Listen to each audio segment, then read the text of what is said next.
O tema de hoje é o jugo leve e o consolador prometido. Eu gosto sempre de deixar o convite à leitura do Evangelho. E esse tema está no Evangelho segundo o Espiritismo, no capítulo 6, intitulado O Cristo Consolador, no item de 1 a 4, o jugo leve. E também no Evangelho de Mateus, capítulo 11, versículo 28 a 30, e também em João, o Evangelista, no capítulo 14, no item 15 a 17, no versículo 26, que fala sobre o Consolador. Jesus, quando esteve entre nós, veio para nos trazer ensinamentos preciosos para enfrentarmos as dificuldades individuais. Somos seres únicos, cada um com um aprendizado que precisa ter e também com as provas e as expiações que precisa passar. Enquanto espíritos imortais que somos, durante toda a nossa trajetória, aprendemos a ter virtudes, a exercitar essas virtudes, mas também lesamos leis, ocasionamos dor, sofrimento ao outro e a nós também. Então Jesus esteve aqui para mostrar à humanidade ensinamentos para esses momentos de dificuldade. E em Mateus, Jesus nos faz um convite, onde ele diz, imagine Jesus fazendo esse convite para todos aqueles que estão com o coração aflito, para aqueles que passam pelo sofrimento, onde ele faz o seguinte convite: vinde a mim todos que estão cansados e oprimidos, e eu vos aliviarei. Tomai sobre vós o meu jugo e aprendei de mim, que sou manso e humilde de coração. E assim, cada um achará repouso para as vossas almas, porque o meu jugo é suave e o meu fardo é leve. Por que Jesus faz o convite para buscar o refrigério para as suas almas no momento de aflição? Porque ele não só ensinou, como ele exemplificou tudo aquilo que ele ensinou. Jesus nos dá o maior exemplo de como passar pelas provações, confiando na bondade e na justiça de Deus, porque ninguém gosta de sofrer. Mas Jesus passou pelo maior sofrimento que nenhum ser humano será capaz de passar.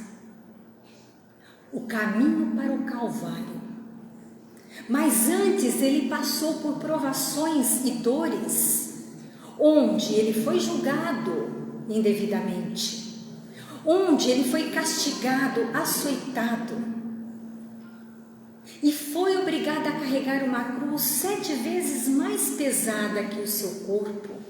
E nessa trajetória ele foi cuspido, ele foi xingado, ele passou por todas as humilhações e aflições possíveis, mas firme na bondade de Deus, porque ele tinha que deixar para a humanidade um ensinamento de que a vida breve, ela nos traz as alegrias, mas também nos traz as aflições, os sofrimentos, e como passar por esse Calvário, a confiança em Deus, até o momento da sua crucificação, tão cruel quanto no meio de 2 infratores, e nos dá o exercício do perdão.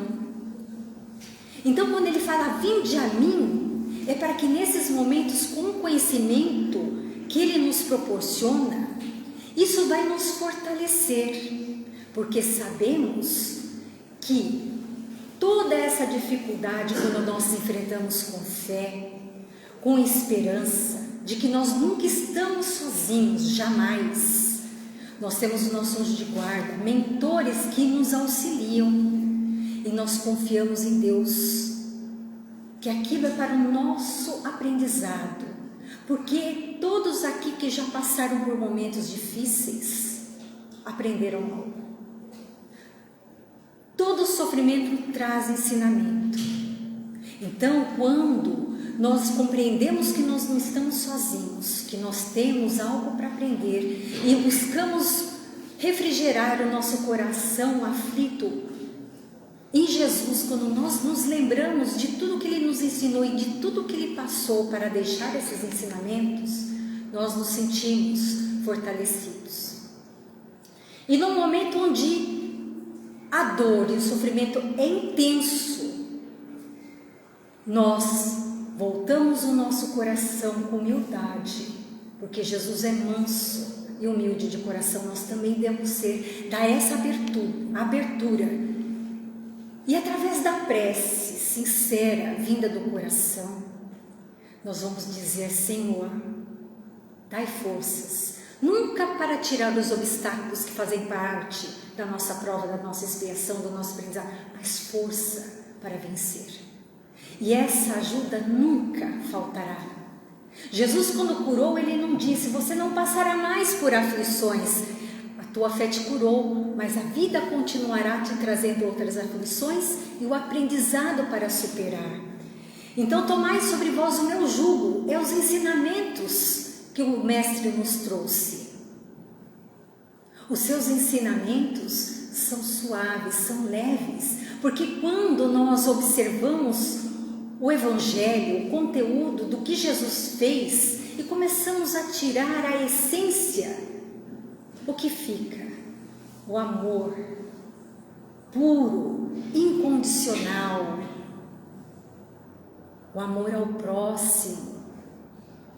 Nós não amamos a Deus se não amamos o nosso próximo. Então é uma troca, é um aprendizado. E através desses mandamentos que Jesus nos ensina, nós seguimos as leis de Deus.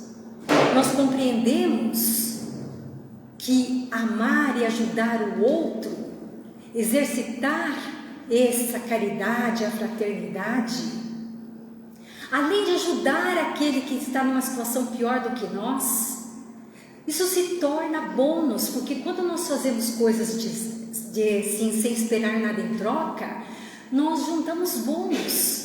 E no momento que nós estamos passando por dificuldades extremas, esse bônus vem no nosso auxílio, junto com toda a espiritualidade amiga para nos socorrer. Vamos passar por essas dificuldades, às vezes, de forma simples, leve. Aquela provação que deveria ser extrema, ela é atenuada. Então, quando Jesus vem nos ensinar da bondade de Deus, porque Deus está em nós, Deus não nos castiga, porque fica aquela pergunta, já fizemos essa pergunta: por que tanta miséria e o outro com tanto desperdiçando? Por que uns têm saúde e outros não? Por que outros morrem na infância e outros não? Por que outros têm conflitos na família e outros não? Somos seres individuais, unidos na família, membros onde nós somos credores e devedores, para aprender a exercitar o amor. E dentro desta célula, partir para outras células na sociedade.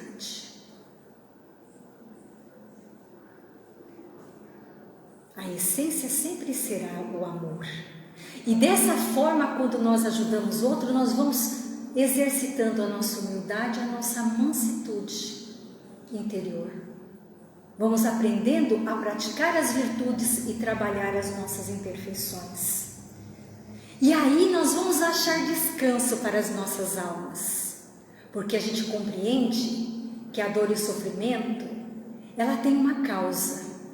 E essa causa vem explicada dentro da doutrina espírita. E Jesus ainda nos dá uma direção. Se no mundo nós vamos achar aflições, Jesus diz: eu vos mandarei no momento certo um consolador. E ele contém o Espírito Santo. E esse Consolador vos ensinará todas as coisas. Porque ninguém gosta de passar pela dor, pelo sofrimento. Ninguém gosta. Mas ele tem uma causa justa. E essa causa, ela fica explicada quando o Espiritismo vem nos falar que isso está na vida passada, tudo que nós fizemos. Então, o Espiritismo, ele vem como esse Consolador prometido cumprir essa promessa de vir no tempo certo, quando a humanidade estivesse mais aperfeiçoada, porque Jesus não pode dizer tudo. Se ele veio trazer ensinamentos de amor, ele foi perseguido pelos doutores da lei, pelos senhores do Sinédrio, homens que entendiam a lei de perto, mexiam com as leis de Moisés. E ele não foi compreendido por esses e por outros tantos. Então imagine ele falando sobre a eternidade da alma. Então no tempo certo veio o Consolador prometido, que é o Espiritismo, que ele vem no tempo assinalado, cumprir essa promessa do Espírito da verdade, convocando a cada ser a observar as leis. Somos seres sujeitos às leis dos homens e às leis divinas. E vem nos fazer compreender os ensinamentos de Jesus, porque eles são importantes na nossa vida, que a gente tem ouvidos de ouvir e olhos de ver para esses ensinamentos e a sua importância. Então o Espiritismo vem abrir os nossos olhos, tudo que nós vamos colher nessa vida e após a morte. Então o Espiritismo tem duas coisas que eu gosto de reforçar, duas coisas básicas. A primeira, ele levanta o véu sobre os mistérios da vida após a morte. E é bem claro e objetivo que nós colhemos aqui e após essa vida tudo o que nós plantamos. Então, olhai com olhos de ver. O que nós estamos semeando hoje? Aquilo que Jesus nos ensina, ou nós estamos desvirtuando deste caminho? E o Espiritismo também traz a consolação para todos que sofrem, porque dá uma causa justa e um objetivo justo para todas as dores. E essa causa está em tudo que nós fizemos na nossa vida espiritual até os dias atuais. Se nós fizermos coisas boas, elas nos pertencem. Elas nos ajudam nessa trajetória. Mas se infringimos as leis, dentro da justiça divina, temos que reparar. E essa reparação, ela é justa. Se fazemos o bem, ela é atenuada. Então o Espiritismo nos traz esse esclarecimento. E Allan Kardec define de forma muito objetiva a importância do Espiritismo, para que a gente entenda como é importante a prática dos ensinamentos de Jesus, para nos tornarmos mansos também, humildes de coração. E Allan Kardec nos diz o seguinte: o Espiritismo desenvolve, completa e explica em termos claros, sem ambiguidades, sem dupla interpretação, para todos, para todas as pessoas, justamente o que foi dito em alegoria. Porque a gente já ouviu isso, quando nós passamos por alguma dificuldade, a pessoa diz assim: isso acontece porque tem que acontecer. Não, isso tem uma causa justa. Porque senão Deus seria injusto, você está passando por uma coisa que você não merece. E aí é que está o grande diferencial. A gente costuma se comparar com o outro. Por que eu passo por isso e o outro não passa? O outro tem as suas próprias aflições, as suas próprias provas para superar, e nós temos a nossa. Ninguém é igual a ninguém. Por isso que a gente vê no mundo de provas e expiações pessoas que estão mais adiantadas que nós, que praticam bem, que fazem a caridade, a fraternidade, procuram ter uma vida regrada. Nós estamos nesse meio termo, e outros mais atrás ainda na marginalidade. Mas na grande oportunidade da vida, porque sempre é tempo de mudança, de transformação necessária para a evolução do espírito, mas não é para a evolução do meu vizinho, é para a minha evolução. A minha transformação é importante, porque eu vou colher aquilo que eu estou plantando, o que eu estou semeando. Então há sempre tempo de transformação. E Allan Kardec continua: o Espiritismo vem cumprir nos tempos preditos o que o Cristo anunciou. Em João capítulo 14, 26, preparar tudo para a realização das coisas futuras. E essa passagem de João diz o seguinte, que está no capítulo 14, versículos 15 a 17 e versículo 26. Eu rogarei ao Pai, nos diz Jesus, e Ele vos dará outro Consolador para que fique eternamente convosco, o Espírito da verdade, a quem o mundo não conhece, porque não o vê. Mas vós o conhecereis, porque Ele ficará convosco e estará em vós. Mas o Consolador, que é o Espírito Santo, a quem o Pai enviará em meu nome, vos ensinará todas as coisas e vos falar lembrar de tudo o que tenho dito. Então o Espiritismo ele vem nos mostrar que nós também não estamos aqui como Jesus não esteve a passeio. Jesus teve a missão de deixar os ensinamentos para a humanidade. Poucas coisas chegaram como o Evangelho até os dias atuais. Por mais que tenham feito adaptações e tenham colocado, a essência está lá. Aprender a amar a Deus sobre todas as coisas e ao próximo como a nós mesmos. Então, o Espiritismo nos revela que a causa está nesta vida e em vidas anteriores. E temos a grande oportunidade de expiação do passado. E o objetivo é a cura da alma.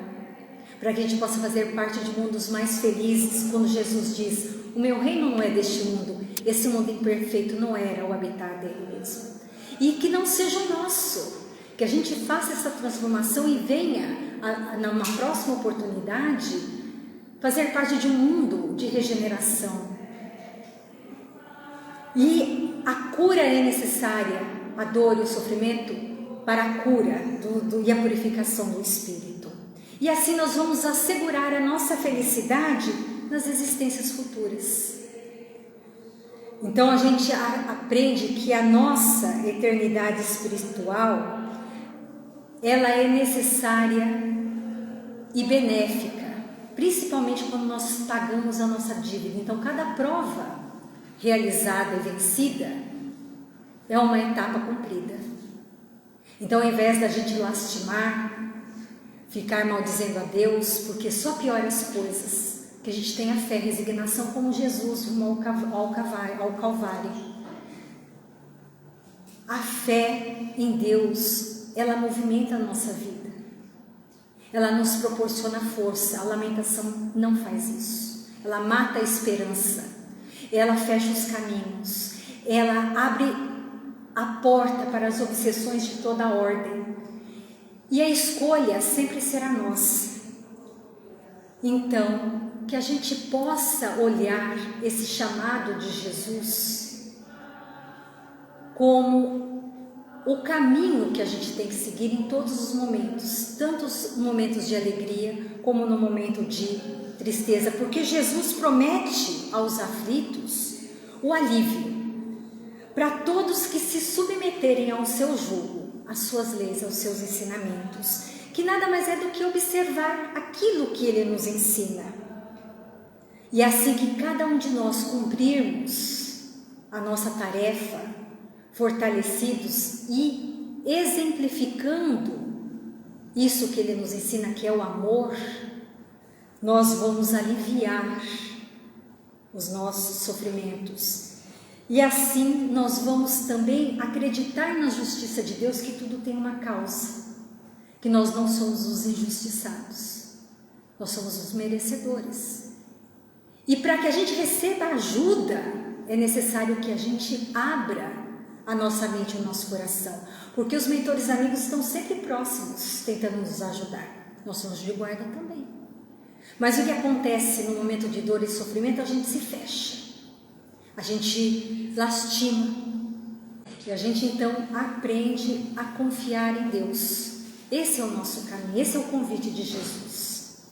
Eu gosto de deixar a reflexão para que a gente possa entender o tema de hoje, que ele fala sobre o jugo. Está no livro Pão Nosso, psicografado por Francisco Cândido Xavier pelo Espírito de Emmanuel, e a reflexão está no item 130. E faz a seguinte pergunta: onde estão? E aí entra com a passagem do Evangelho de Mateus, capítulo 11, 29. Tomai sobre vós o meu jugo e aprendei de mim, que sou manso e humilde de coração, e assim encontrareis descanso para as vossas almas. Então vamos imaginar Jesus, onde ele diz assim: bem-aventurados os aflitos, com o propósito divino de aliviar aqueles que o ouviam. E onde ele diz: vinde a mim, clamou o Mestre, tomai sobre vós o meu jugo e aprendei de mim, que sou manso e humilde de coração. Esse apelo amoroso vibra no mundo através de todos os séculos do cristianismo. Compacta é a turba de desesperados e oprimidos da terra, não obstante o amorável convite. É que o Mestre, no vinde a mim, espera naturalmente que as almas inquietas e tristes o procurem para a aquisição do ensinamento divino. Mas nem todos os aflitos pretendem renunciar ao objetivo de seus males, de suas desesperações. E nem todos os tristes querem fugir à sombra para o encontro da luz. A maioria dos desalentados chega até a tentar a satisfação de caprichos criminosos com a proteção de Jesus, evitando rogativas estranhas. Entretanto, quando os sofredores verdadeiramente se dirigem ao Cristo com sinceridade, hão de ouvi-lo no silêncio do santuário interior, conciliando o espírito a desprezar as disputas reprováveis do campo inferior. Deus está em nós e não fora. Onde estão os aflitos da terra que pretendem trocar o cativeiro das próprias paixões pelo jugo suave de Jesus? É necessário renunciar às coisas que nos fazem mal, e nem sempre nós queremos isso. E ele completa: para esses sofredores que não querem abrir mão do que lhe traz dor e sofrimento, foram pronunciadas santas palavras: vinde a mim, reservando a esses o Evangelho, que é a poderosa luz para a renovação indispensável dos seres. Estamos dispostos a renunciar àquilo que nos faz mal? Estamos dispostos a seguir o convite de Jesus para seguir os seus ensinamentos, para tornar o nosso fardo mais leve, com fé, com determinação, praticando a bondade, o amor, a fraternidade, a caridade, e aliviar assim esse fardo? Fica a reflexão da semana.